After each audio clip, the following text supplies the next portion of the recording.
कहानी एक छोटे से गांव की, जहाँ रहती थी तीन प्यारी सहेलियां, रोशनी, साक्षी और कल्याणी। तीनों बचपन से ही साथ में थी। एक ही स्कूल, एक ही क्लास और एक ही सपना, जिंदगी को आसान बनाना। पर एक बात तीनों में कॉमन थी, तीनों बहुत आलसी थी। पढ़ाई में ध्यान कम और खेलने में ज्यादा। पढ़ाई करना छोड़ देती और परीक्षा से पहले कहती कल से करूंगी, कल से करूंगी। स्कूल के टीचर भी कहते तुम्हारा तो भगवान ही मालिक है। एक दिन गांव में एक इंडियन आर्मी ऑफिसर आया। उन्हें कहा देश की सेवा सबसे बड़ा धर्म है और जो आर्मी में आता है वह अपने माँ बाप, अपने देश का नाम ऊंचा करता है।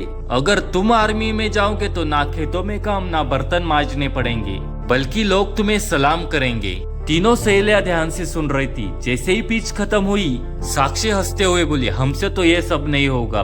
कल्याणी बोली हम तो बस आराम से जीना चाहते, यह सब मेहनत वाला का काम है। पर उस वक्त रोशनी चुप थी, वह कुछ सोच रही थी गहराई से।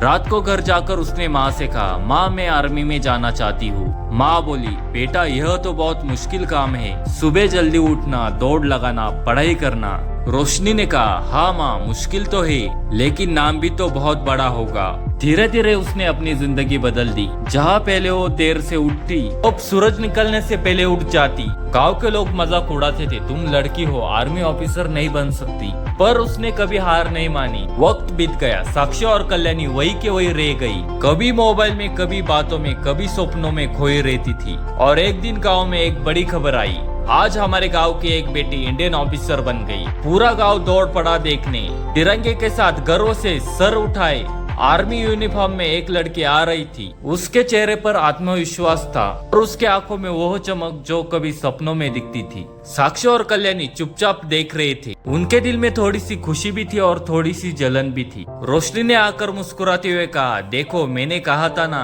अगर दिल से कोशिश करो तो कोई सपना बड़ा नहीं होता। तीनों ने एक दूसरे को गले लगाया।